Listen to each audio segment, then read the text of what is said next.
Hello, everybody. Welcome to Echo Underground. I'm Shanique. This is Mike. And on this podcast, we talk about music, movies, and any other interesting topics. Today's episode is going to be about the new album by Todrick Hall called Forbidden. So, I'm going to give this album a B+. And here's the pros for it. One, I thought it's probably one of the most creative albums we've heard on this podcast in a while. I don't think in the last few albums there was creativity, but I don't think anything is as creative as this album. There's a lot of positive messages in it.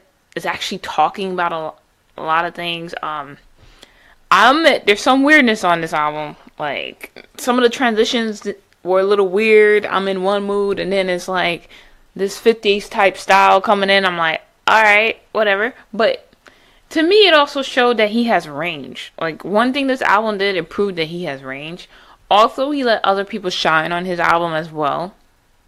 So he'll say feature, and then it really just be another person just taking over the song. But I thought they did great. He sounded good. I liked a lot of the songs. I do think, however, though, I do think there's a couple songs that, like, yes, I would take some of the short ones out. That's like a minute out. But maybe, like, also this album goes with a visual album that he put up on his YouTube channel. So maybe if I watch that fully, I'll appreciate more of the shorter songs. But just from listening, I would take some of them out. Not all, because I like the one that, like, a couple of them on this record. But yeah, I'll give it a B+ because I did enjoy a lot of the songs. But I also wasn't blown away by some of them as well. And it was a lot to look forward to. There was a lot to, like, listen and enjoy on this album that, you know, some mainstream artists need to, like, take creativity on their own and make something unique. Because this album is very unique. At least to me. What do you think of this album? So I'm not very experienced with, like, Todrick or anything like that, because I think you told me like one song from him before, and then we jumped into this. I'm like, okay, so I at least know who he was, but I didn't know too much about him outside of the one video you showed me. I like this album. I'll actually give it a B+. A lot of the songs actually did blow me away, but I think for the same reason that Shanique said, you know, the consistency of the song because of all these like weird minute-long, like, you know, random, like, okay, don't get me wrong, he's having fun with the song, but as far as the album, it just kind of took me out the moment for a second, especially like the old-timey ones or whatever it was. Those were a little strange to me. Some of them got a little out there, especially because like the arrangement on the album was like, you know, one time, like, you know, he was like in R&B mode or hip hop mode, and all of a sudden you just hear like these weird, I don't know what these instruments are called back in the day, but like it sounded like you're hearing like an old ass song on the radio or something like that, like from like a different decade, like back when TVs were in black and white or something like that. Yeah. I'm like, I don't, you know, I feel about all that. But one thing I will say though, the people that he did try to make them shine, that Shanique talked about, they did get a lot of shine. I do like what's the girl name? Jade Nova. Probably one of my favorite of the features on the album here. In fact, one of her songs is actually one of my favorite songs of all the features, not including Todrick. So yeah, I mean, the song's solid B+. Can't argue with it. Yeah, I agree. We have the same grade. Okay, so my number 3 is Boys Wear Pink, which I think Michael knew that was going to be my top 3. Yeah, she was singing it. Well, I have sung a lot of the songs though, so. But, yeah. So, Boys Wear Pink, it had an old, like, 90s, like, R&B top pop filled. It's a fun song. It's very danceable. The song's basically about loving who you are. Your sexuality shouldn't matter, and if people have a problem with it, just show them kindness. Just be who you are. And it's a perfect closer for the album, because to me, it kind of represents the theme of the album, which is literally just, here I am, this is who I am, deal with it. And I like the message of the song. I like the feel of the song. I like the arrangement, even his little hip hop, because I must say, songs where he was rapping, it wasn't really my favorite on the album. Like, I didn't particularly like a lot of his rapping. Some of it was good, some of it was like, Well, we'll get into the one where I was like, But even the rapping on this track didn't distract me from how good it was. And I really did enjoy it. What do you think of Boys Wear Pink? Boy, the Pink was catchy as shit. I do like that it came so close. So actually, was the last song. That was the last song on the album. Shanique was jamming to for a good minute. Chorus is probably where I got sucked in the most for it. And I don't know, he's pretty good at doing that apparently, because a lot of these songs they've got catchiness to them. Like definitely got the catchiness factor down. So yeah, Boys Are Pink was actually pretty cool, especially like boys are pink, girls are blue. Even though here's the funny thing is, he's like, well, some guys like dicks, but then he's like, oh, some guys like girls. I'm like, why couldn't you just say? I guess maybe like rhyme wise, right. Dick works better than guy or man. I caught that too, and I was like, oh, okay, sure. He wants you to emphasize the dick part, but it's fine. It still works, and it's not distracting or anything. But I just was like, that's interesting. All right, what's your number 3? I'm gonna go completely ironic to what you just said about the hip hop ones, because one of the hip hop ones actually in my number 3. I put that one as Ka-Ching actually. Oh, that's the one I didn't really like. I was like, oh, okay. I at first, don't get me wrong, the intro of it kind of made it sound like it was a garbage rap coming out. I'm like, oh no, here we go. I started from absolute zero with this song. I was gonna like completely discredit it, and then it kept going on, and it was like it was growing on me. It was kind of an acquired taste, and I was like, oh, okay, I guess like I'm just kind of bouncing with it. Chorus was dope. The hip hop didn't suck after a while, like, and actually like changed so much that it sounded like a different artist and song altogether. Cause like the first part was like, if you listen to our first podcast, not first podcast, but or last podcast, with J. Cole, I had a similar comment about it. It's like, the hip hop kind of like sounded one way at this part of the album or this part of the song, then changed in the last half so drastically that I ended up liking it enough to be in my top 3. And I think this didn't end up doing that. It like pulled a 180 on me.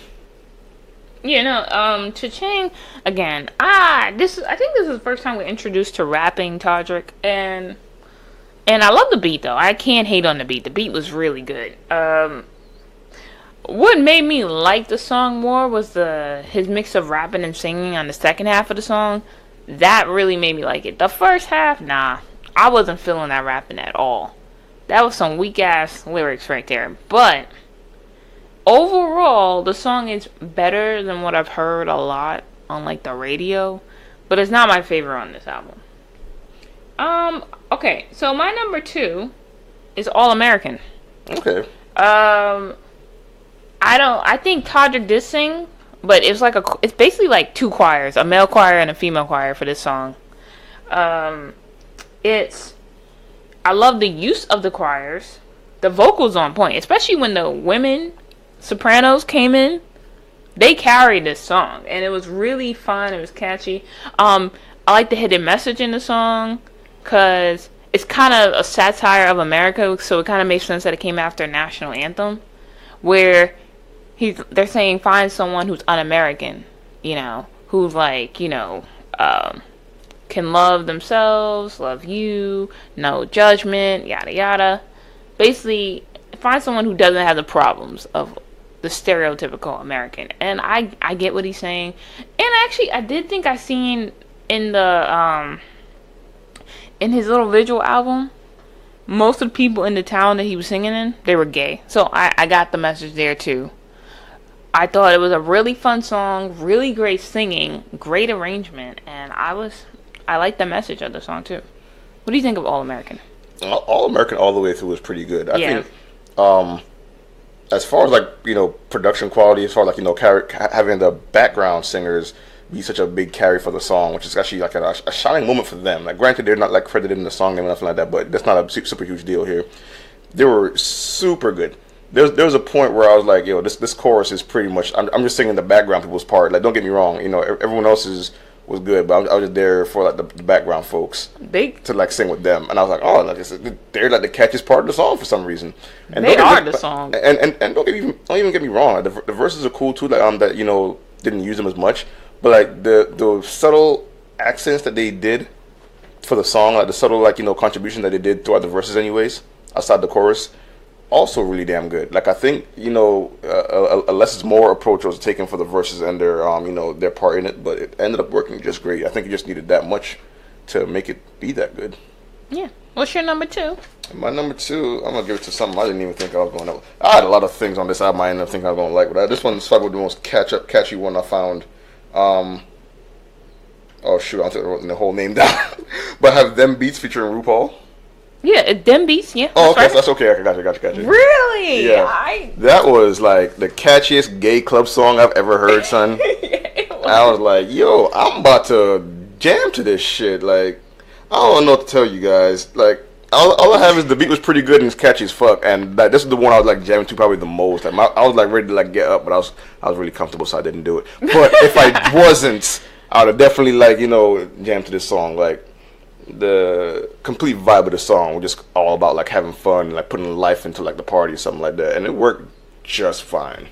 You know what's funny? I agree. I did like Them Beats as well. RuPaul was good. I like the funny little ending they had. It sounds like a song that should be played in a gay club. Like, I can't see it in like a straight club. But hey, you know what? You never know. Crossover appeal. Right. It's danceable, and like I just can imagine in my mind just having fun with this song. I think it's a really great party song. So I can see why you picked it as your number 2. What do you think my number 1 is? What do you think my number 1 is? He's laughing by himself. Let me see. Hold on. Dang, I have like 2 potential number 1. That's the worst part. I don't think you're gonna get it. I want to say Trust No Bitch. No. Oh, okay. What is it? Mine is Painting in the Rain. That's one of my number 1s. Okay, fine. I'll my other number 1 then. It's a very strong song. Like, it has a very intense beat. His vocals are really amazing on this track. The song's about like fight for your rights and take chances for yourself. The guitar solo, it's really good on this track, and I just love his voice and the message and the high notes at the end of the song. He killed it. That's all I gotta say. What do you think of Painting in the Rain? Now, I'm gonna let you know right now, Shani, I know it sounds stupid to say this was one of my number 1s, but I have 2 categories for my number 1s. So I'm gonna tell you about that later. Okay. I know I'm being complicated, guys. But bear with me here. This song, probably Todrick's best performance on the album. Vocally, I have another pick. But I mean, my pick is gonna go for this one anyways. But toward the end of the song, where like the guitar riff kicks in, Shanique was right. That was pretty good. He also hit some high notes to like close the song out. This shit was good. I don't know what to tell you guys. Like this guy can hold a note and keep it there, and like my lungs would be on fire by the time I even tried to even attempt it. So there's no point in me chasing that down. So it's pretty much about like doing shit that's pretty much useless. Like, yo, you want to go painting in the rain? You want to go? There were some other metaphors there, but that's kind of slipping me right now. But really good song all the way through. Chorus is strong, voice is strong. This is probably, in my opinion, his best ballad. Like I said before, but yeah, that's what I'm going for. Okay. So I gotta guess your number 1. Yeah, no. Okay, that's right. Yeah, you said number 1. You're right. I think it's either between Nobody or.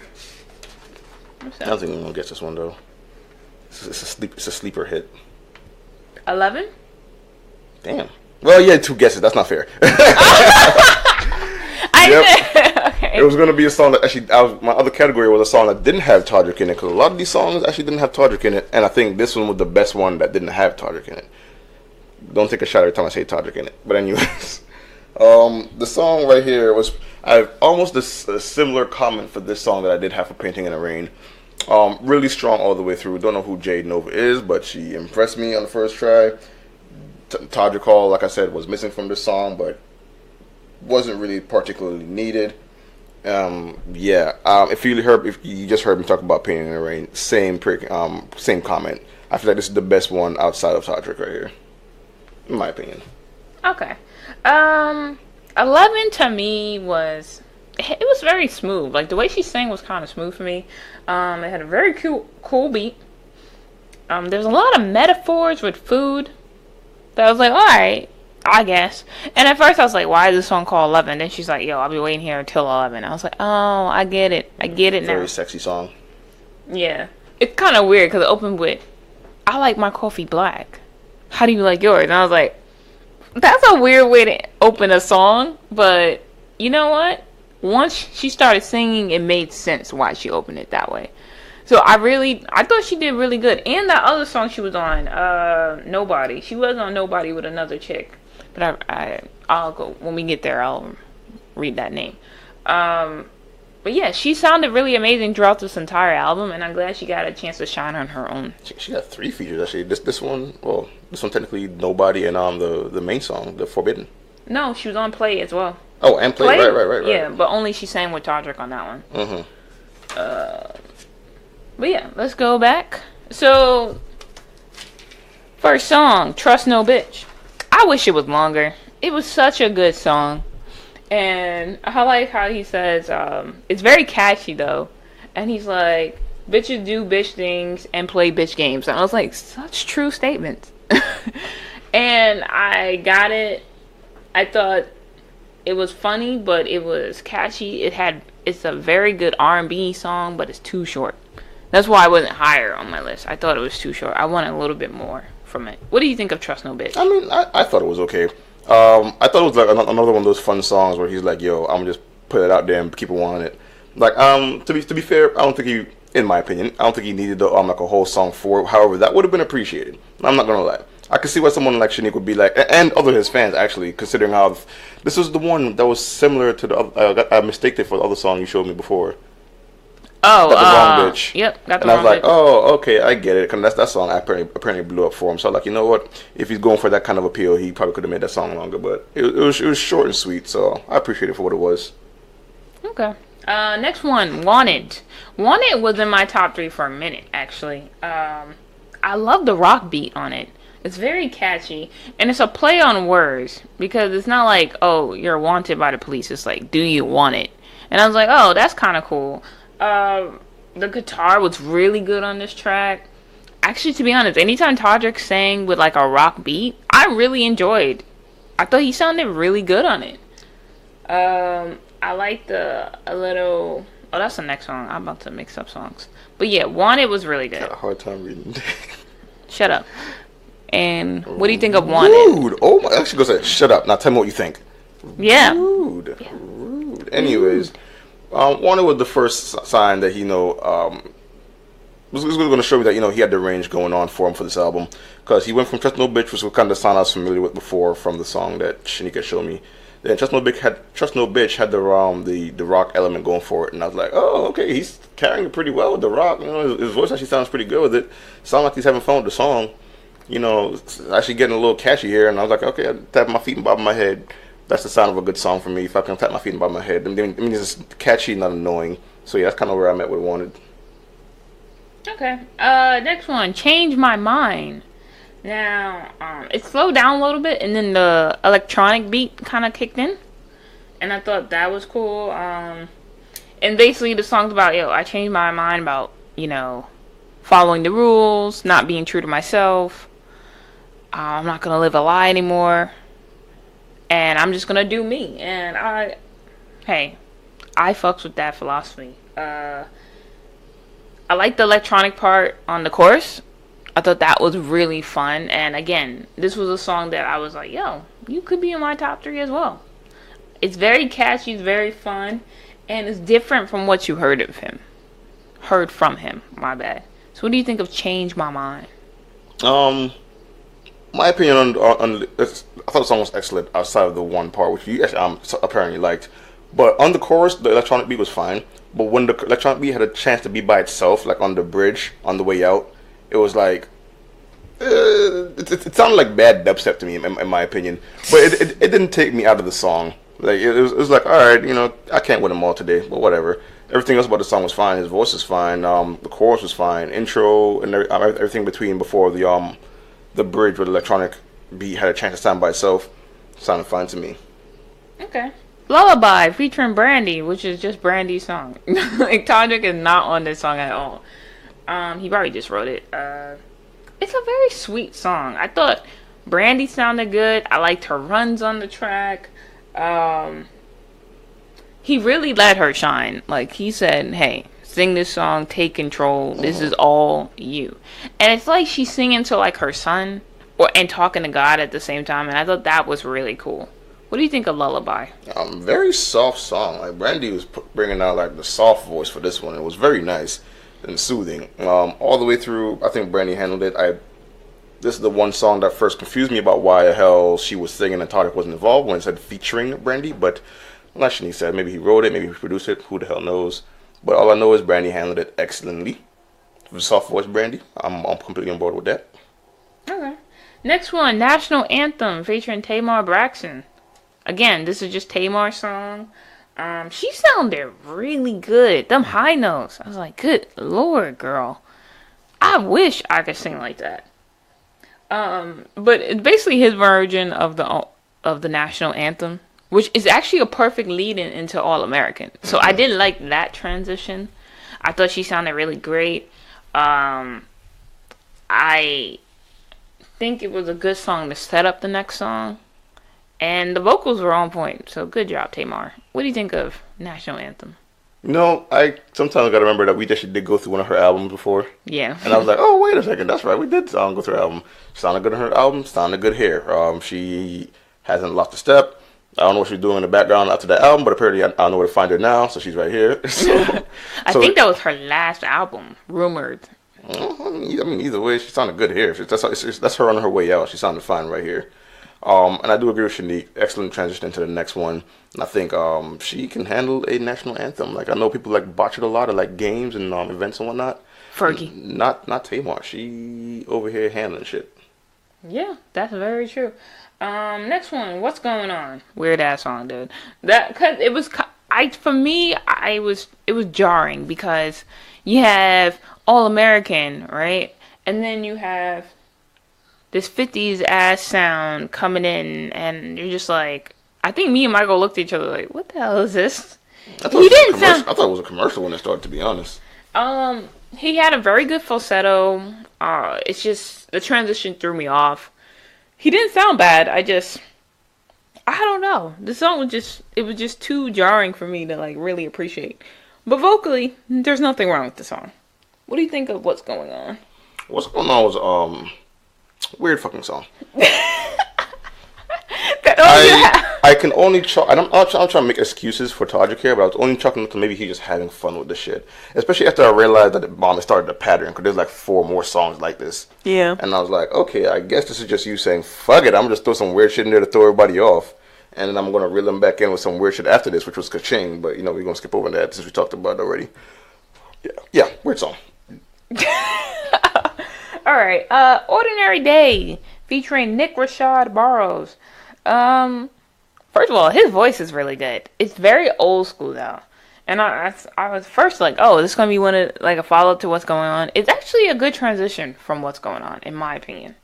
Because the way he sang it, So, What's Going On? I said it's a good... Because Ka-Ching came after What's Going On. Oh, well, I skipped Ka-Ching because that's how much I like that song. It's not a good follow-up after Ka-Ching. It's not. But on its own, it's a really good song. Really good vocals. I kind of wish Todrick was actually on the song because I wanted to see how they sound together. But Nick, he can really sing. Like, I would love to hear more work from him alone. And I thought he did really good on this song. It's very, like, old, like, the way he sang it was, like, kind of, like, old 70s type style of singing. But it sounded modern, but the guy sang it in a way that was, like, old school. And I like that part. So what do you think of Ordinary Day? Now, I have another category here. A category I like to call the Disney songs. Like, this song kind of sounded like it was, like, for a Disney movie somewhere or something like that. Like, I don't know. It sounded like it was on some kind of Disney soundtrack. It was very good because these soundtracks, as you know, are notoriously excellent. There's rarely ever been like a entire Disney soundtrack that no one ever fucked with or it didn't sound good. Like maybe you didn't like it that much because they have plenty of fucking options since maybe the 50s or some shit since Snow White. But like this one kind of reminded me of it. I feel like Nick handled it really well. Everything Shanique just said, so I don't piggyback too much here. Everything Shanique just said absolutely rings true. Yeah. first in the Disney category. Yeah, he broken it down in category. There's a lot of fucking songs on it. I had room to work with, okay? Next one, Shine. First off, Shine was just it was a minute song, and it was just, hey, I'm gonna show off my voice. I wish he put the woman who's singing the whole thing on there, because she deserved her props. She was really good. This was a church voice at its finest. Like, I was just like, yo, what's your name? I want to find out who actually singing that. She came in hella strong too. And it was actually, I thought it was a good transition from Ordinary Day. You had a really strong male singer, and then you have this really strong female singer come in, and then it ends with, hey, I need to shine. I was like, yes, you definitely do need to shine, because her voice is really good. I wish. What do you think of Shine? Shine was excellent. It was one of those short but sweet songs, minute long, didn't even have Todrick in it. Excelente. This lady can sing. Like, I feel like whatever church she go to, I feel like everybody in there appreciate her being there, because she knows something that they don't know. It must be in the water. I don't know. God blessed her with some nice vocal cords, and she put it to use in 1 minute to make it. And it's crazy, like, this ironic song name is Shine, but we're not putting her name in there to let her shine. So, like, all right, that's a little weird, but whatever. Maybe y'all got something going on in the background. Yeah, maybe she didn't want her name on it. Right, Who knows? Right. Next one is Nobody, featuring Jade Nova and Cynthia. How you say it? Erivo? Erivo, yeah. One, they sound amazing together. Two women, their voice really worked well together. Jade apparently raps, so good job to Jade. It's a cute song, it's catchy, and I thought it was just a really fun duet. What do you think of Nobody? Nobody was also just a really good song. Like, you already see one of my two number ones was featured on the song. She did an excellent job here, as well as the Cynthia. She held it down. The hip hop part kind of caught me off guard, because, like, they were just, like, completely singing it for the first part, and then all of a sudden, like, the hip hop part came in. I was like, oh, okay, sure. I mean, that caught me off guard, but they did it well. So yeah, excellent duet, great synergy. Can't argue with this one. Silver Spoon, another weird ass song. But okay. So I couldn't tell if it was a kid singing or a very upbeat white woman. I couldn't tell, but either or, I enjoyed the song. I thought it was a little weird, but I was able to still enjoy the vocals on it. So that's all I gotta say about Silver Spoon. What do you think of Silver Spoon? Number 2 on my Disney list is Silver Spoon, because I feel like it's how appropriate that I have a Disney list and a kid starts singing. Because Nikki could tell was a grown up. But this one was straight up like either like Shani said, a upbeat white woman or a child star singer. But yeah, they no Todrick Hall, and it was definitely like one of the other shorter ones as well. But they handled it for what it was. Like, I actually did not mind their singing at all, to be honest. If they are young, they have a lot of room to grow. If they're not, then either way, they have a lot of room to grow, because they stood out, which was a little bit of time on their song.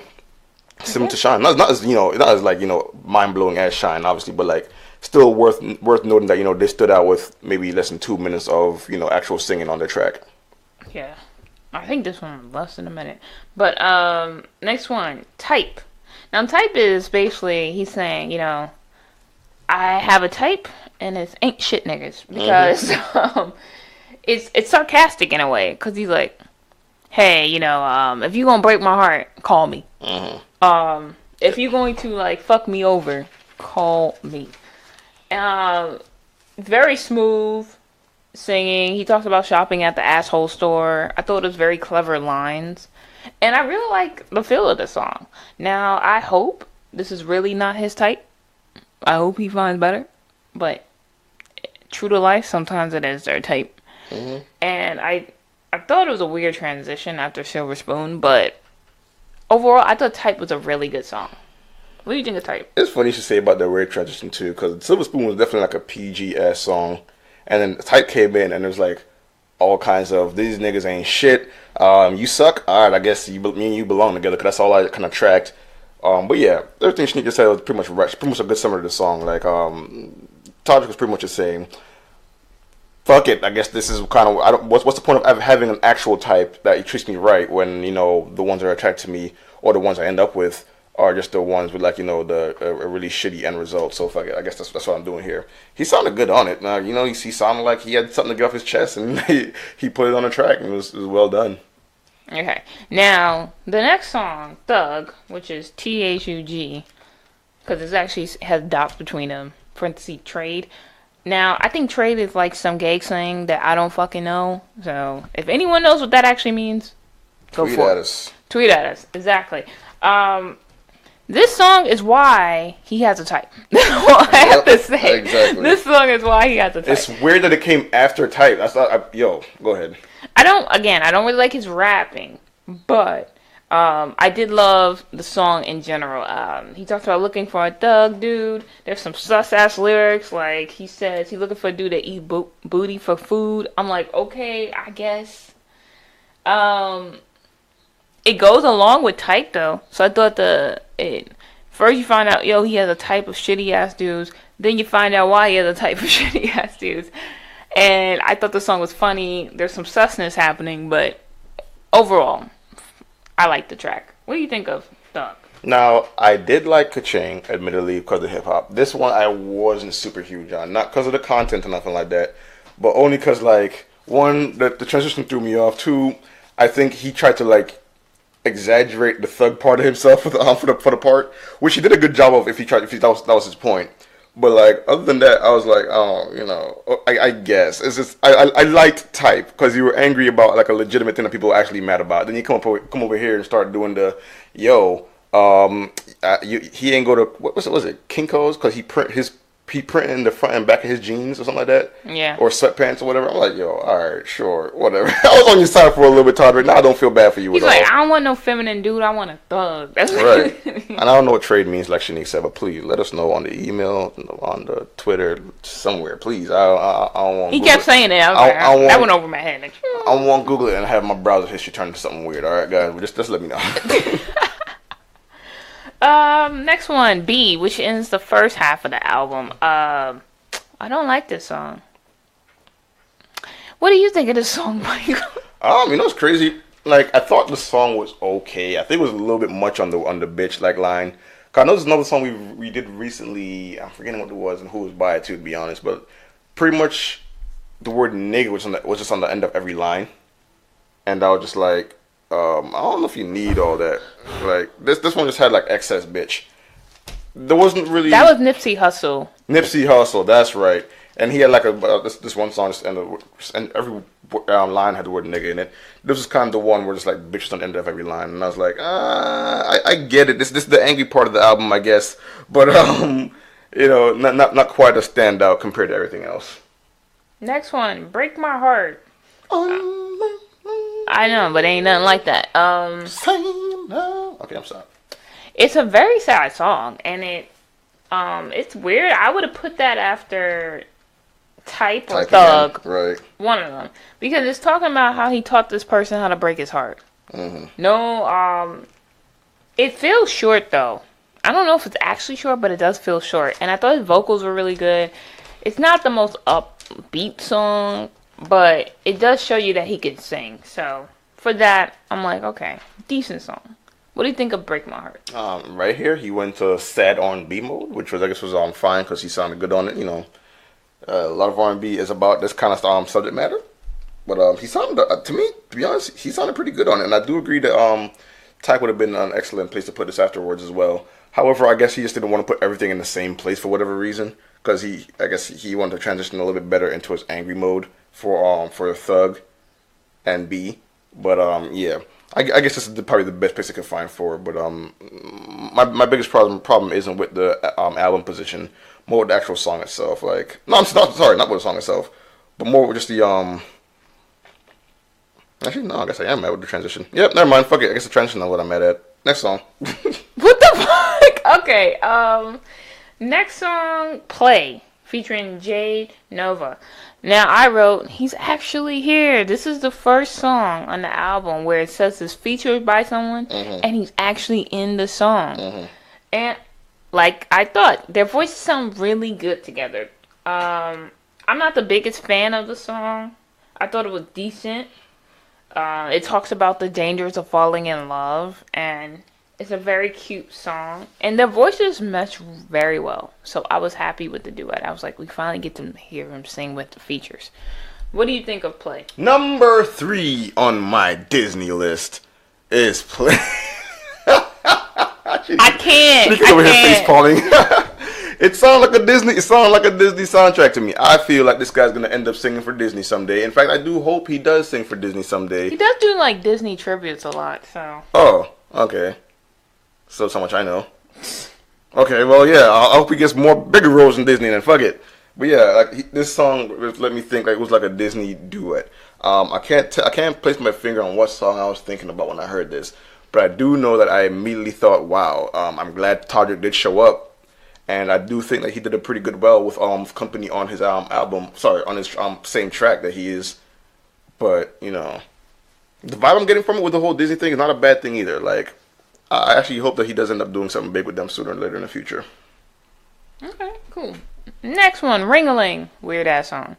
I don't have any appreciation for this song per se, but I will say this: it does show his range in vocals. So I'll give it that. But other than that, I don't know why it's on this record at all. What do you think of Ring-a-Ling? It's the other old timey song on the album. One of those short but sweet songs too. Like it didn't drag on for any amount of time. Probably like a minute and change, if anything, if even that much. But it was there. I don't really have a comment about it for real. It was there. It was there, basically. Doll Hairs, aka Dollars, featuring Shanga Jella and Laquifa. I'm pretty sure I'm jacking that up, but destroyed it. I did. I destroyed the name. I don't care because it's just Todrick's alternate ego. I don't care. But it's talking about motherfuckers owing him money. Mm-hmm. He said, "I don't play with my money. All right, you going to pay me." He's like, "You can go to PayPal. You can call your cousin from down the street. You will be paying me today." Mm-hmm. And he's like, "Oh, you all of a sudden can't answer the phone when you gotta pay me back, but you have no problem answering when you would ask me for money." And I feel you 100% on this. People be playing games. I thought the song was funny as fuck though, and I thought it was catchy, and I was dancing to it and laughing at the same time. Good job, Todrick. What do you think of Doll Hairs? Doll Hairs, I thought was a cool song too, because I think I'm on board with this whole artists having this alter ego thing on their tracks. Thing going for them. Yeah, J. Cole did it too. I didn't like Kill Edward. Right, yeah, I'm about to say sometimes hit or miss. I like one of J. Cole's song with Kill Edward, but I think this one did a pretty good job of it. Cause I feel like he just went to gangster loan shark mode. Like, he's like, "Give me my shit. You gonna have my money by next Tuesday or else." There was no next Tuesday. He said today. Right. I got the Square Pay, I got the Cash App, I got PayPal. Like, yo, we got options here. Get me my money. Like, do we need to set up installments, yo? Get me my money, please. But yeah, I feel him on that for real. But yeah, I thought it was a cool song. He was definitely having fun with it, and it came out pretty good. I don't know if this is Shangela Laquifa's. Am I jacking it up? Anyways, Shangela. The last name was confusing me. Probably because my handwriting really sucks. But yeah, her.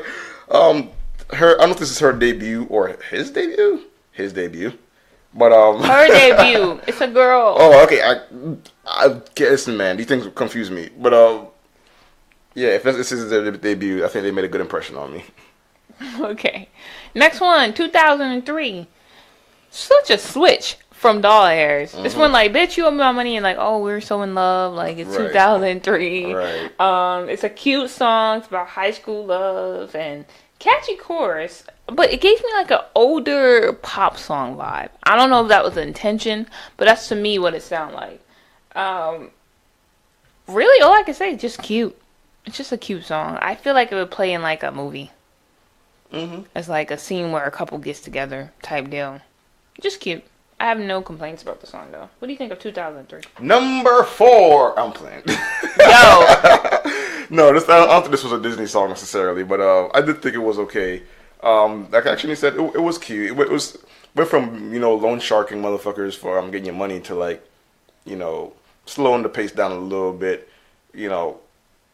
Just letting you putting your heart out there on the track, letting something happened in 2003. I don't know, but He wants to feel like it's 2003. I don't know what the fuck was so special about 2003. How old was I? 11? Yeah, whatever. But yeah, 2003. Cool song. You were 15, but okay. 2003? Yeah. It's 2018 right now. When I was in 2003, I'd be 11. No, wait, actually, would you be 11? Yes, I was born in 1992's lady. Nah, son, nigga. I don't know why I said son. What? You're right, you would be 11. It was 15 years ago. There you go. Oh, don't hit me. Should have had a V8. You should have a V8. No, they're nasty now. Only the fruit ones taste good. That's what they sell the most, though. Anyway, Animals featuring Matt Boyd. Again, this is a song that to me was cute. It was just hella cute. It was decent, but it didn't blow me away. What do you think of Animals? Dang, I think we had the same note for this one. Like, yeah, I mean, it was cool. Like, it was a good placement after 2003 as well. Like, I feel like, his mood for the album kind of like goes in small blocks on the album itself. And I was like, oh, yeah, this one's cute too, I guess.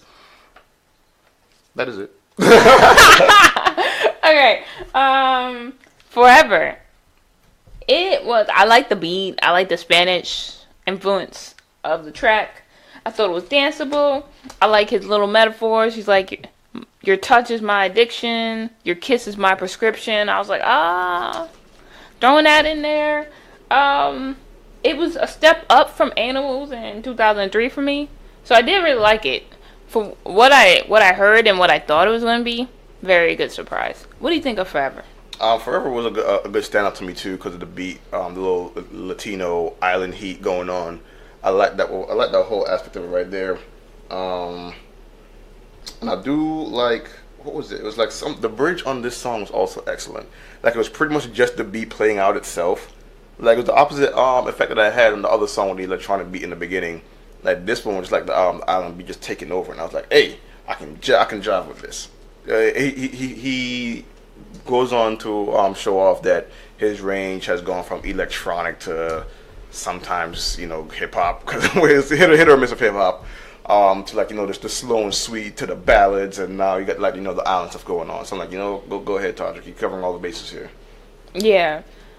Forbidden title song featuring Jay Nova and Keela Settle. Mm-hmm. It's a cute song. I do actually like the song. And it's basically about, forbidden love, saying, I'm going to make the exception for you. Mm-hmm. You are a risk I'm willing to take. And I do like that. I like the choir that was thrown in towards the middle end type part. Keela, she sounded fucking amazing. Stole the show for me.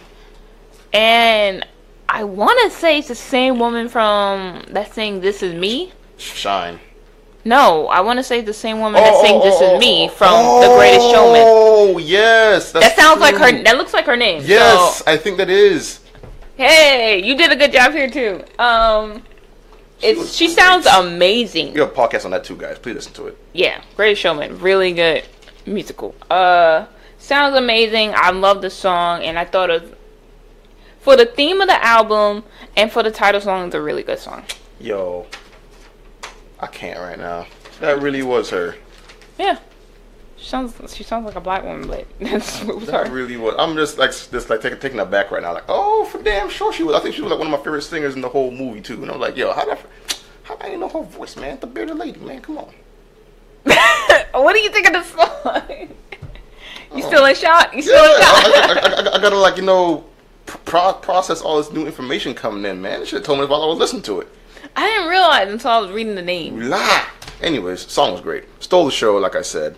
But don't get me wrong. Nova and let's see here. Todrick also did great. This is the title song here.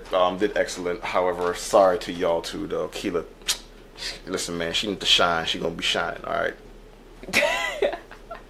Okay. I gotta find out if it really was her on Shine now. Cause now I'm no, I don't think she's on Shine. I think she's on just Forbidden. All right, that's fine. If she was on Shine, I figured they would credit her, but you never know. That's what I'm saying too, right? Next one, Heaven. To me, Heaven was his strongest vocal performance. Michael might disagree, but I thought he sounded the best on Heaven.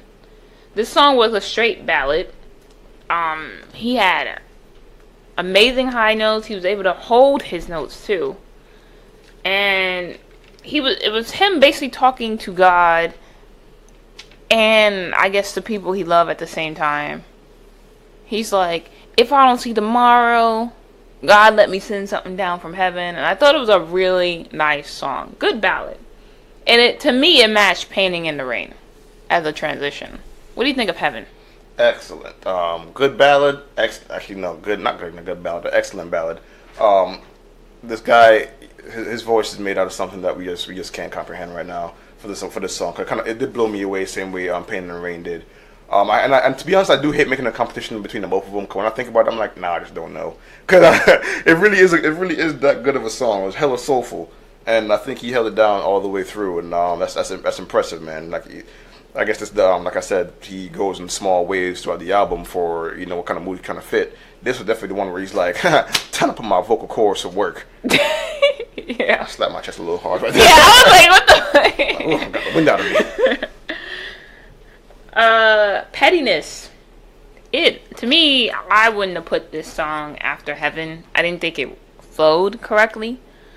But I thought he had really good vocals, but it's just the transition bothered me. What do you think of Pettiness? Another one of the old-timey short songs. I was like, whatever with this shit, yo. At this point, this is the only one that when I hit it, I was like, all right, now I'm bored of it. Can we please stop? We only got like 2 songs left. Can we please make this work without having another weird old-timey commercial song? Like that's what they really sound like to me. They sound like commercials. Like they're all short and they're all just random as shit. Like there's just no predicting them. I was like, all right, fuck it, yo. Can we just get to the next one?